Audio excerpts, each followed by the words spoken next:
Bonjour, j'aurais voulu ne pas parler de conflits, de violence, d'insécurité cette semaine, mais comment ne pas évoquer la guerre qui menace de s'étendre à l'est de la République démocratique du Congo et peut-être au-delà?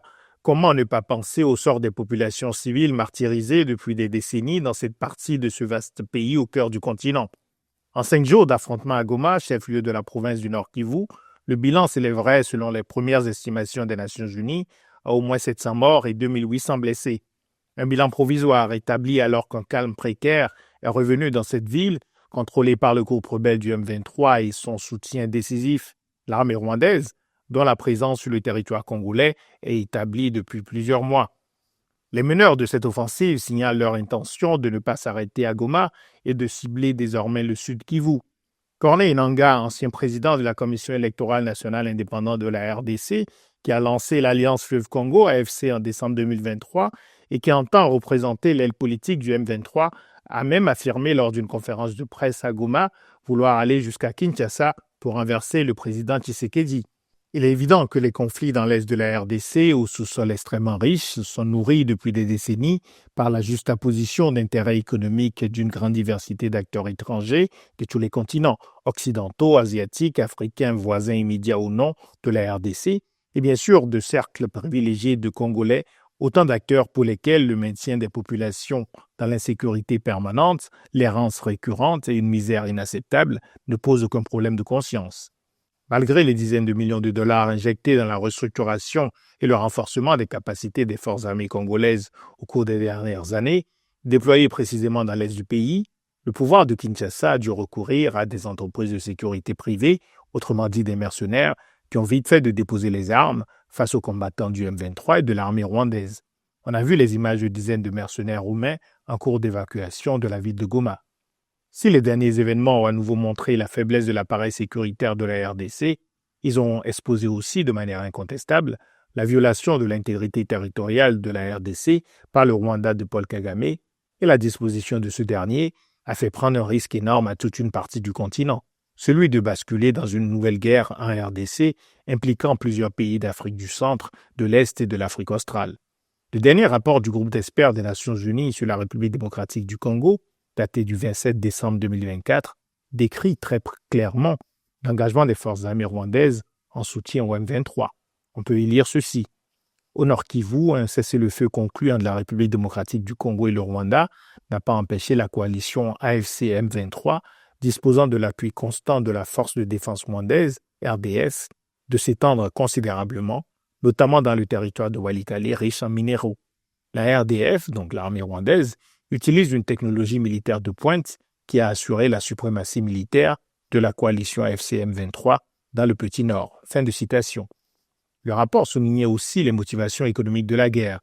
La coalition AFC-M23 a pris Rubaya, qui possède la plus grande mine de coltan de la région des Grands Lacs. Elle a mis en place une administration parallèle qui contrôle les activités minières, le commerce, le transport et l'imposition des produits minéraux. Au moins 150 tonnes de coltan ont été frauduleusement exportées par mois vers le Rwanda et mélangées à la production rwandaise, donnant lieu à la plus grande contamination jamais enregistrée à ce jour des chaînes d'approvisionnement minéraux dans la région des Grands Lacs. Fin de citation. Dans son rapport précédent daté du 4 juin 2024, le groupe d'experts, décrivant l'émergence de l'Alliance Fleuve Congo, indiquait que les représentants de ce mouvement parcouraient depuis décembre 2023 le Sud Kivu, le Nord Kivu et l'Ituri, ainsi que le Kenya, le Rwanda, la République unie de Tanzanie et l'Ouganda pour obtenir l'appui des groupes armés, des acteurs politiques et des chefs locaux.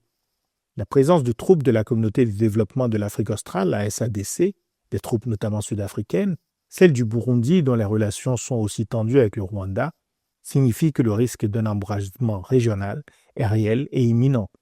On ne le dit pas assez. L'existence de mécanismes comme les groupes d'experts mandatés par le Conseil de sécurité, qui font un travail crédible d'établissement et de vérification des faits en prenant des risques importants est précieuse.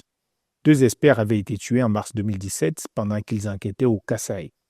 Même si les membres permanents du Conseil de sécurité et les autres acteurs qui défendent leurs agendas propres en RDC et dans la région tergiversent, se neutralisent et se contentent de déclarations sans impact notable sur les développements sur le terrain, personne ne peut aujourd'hui contester le degré d'implication militaire de Kigali dans la déstabilisation de son grand voisin. Ce n'est pas seulement ce qui se joue en RDC et dans son voisinage immédiat qui doit attirer l'attention des Africains qui veulent d'un continent meilleur état dans les prochaines années. Le Soudan, troisième pays le plus vaste du continent derrière l'Algérie et la RDC, est plongé dans une guerre civile dont on ne voit pas la fin. La perspective d'une somalisation avec des bouts de territoire qui seraient contrôlés durablement par des factions armées est de plus en plus évoquée par des analystes. En Afrique de l'Ouest, la fragmentation de la région entre d'une part les pays membres de la CEDEAO, désormais 12, et de l'autre le Mali, le Niger et le Burkina Faso, qui ont quitté cette communauté régionale, est actée depuis le 29 janvier.